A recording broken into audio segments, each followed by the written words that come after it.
দর্শক আসসালামু আলাইকুম। আপনারা সবাই ভালো আছেন? নতুন একটি ভিডিওতে আপনাদের সবাইকে স্বাগত জানাচ্ছি। আমি মিকাইল ইসলাম রাজ। দর্শক দেখতে পাচ্ছেন গতকাল রাতে লালমনিরহাটে শিলাবৃষ্টি হয়েছে। সেই শিলাবৃষ্টিতে অনেকের বাড়িঘর তছনছ হয়ে গিয়েছে। তার একটি দৃশ্যপট আপনাদেরকে দেখানোর চেষ্টা করছি। আমরা একজনের বাড়িতে আছি। দেখতে পাচ্ছেন যে টিনের প্রত্যেকটি জায়গায় ছিদ্র হয়ে গেছে। এই ফ্যামিলির দুটো ঘর আপনাদেরকে দেখানোর চেষ্টা করছি। দুটো ঘরেই মানে টিন ছিদ্র হয়ে গেছে, থাকাটা অনিশ্চিত হয়ে গেছে। দেখতে পাচ্ছেন, আপনাদেরকে আরেকটু ভালো করে দেখানোর চেষ্টা করছি। মানে শিলাবৃষ্টিতে টিন ছিদ্র হয়ে কি ধরনের যে হয়েছে দেখতে পাচ্ছেন, প্রত্যেকটি জায়গায় ছিদ্র হয়ে এই পরিবারটির রাতে থাকা অনিশ্চিত হয়ে গেছে। খুবই হতদরিদ্র একটি পরিবার।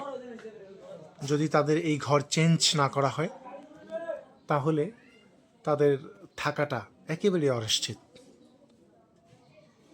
শুধু তাদেরই নয়, আমি যেই এলাকাতে আছি প্রত্যেকটি বাড়িঘরেই এই ধরনের প্রবলেম হয়েছে।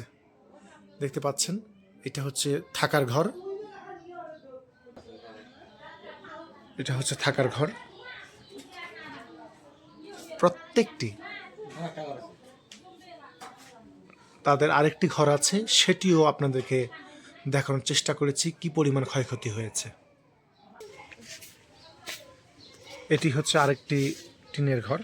এই পরিবারটির দুটি মাত্র ঘর, দুটোই শিলাবৃষ্টিতে তছনছ হয়ে গিয়েছে।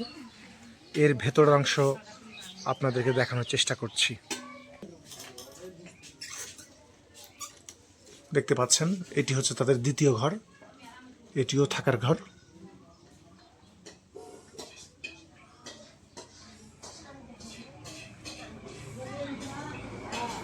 পুরো ঘরের এমন কোনো জায়গা নাই যে ছিদ্র হয়নি। দেখতে পাচ্ছেন।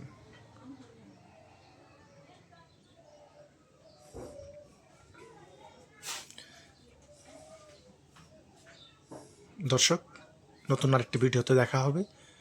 সে পর্যন্ত ভালো থাকুন। আল্লাহ হাফিজ। আসসালামু আলাইকুম।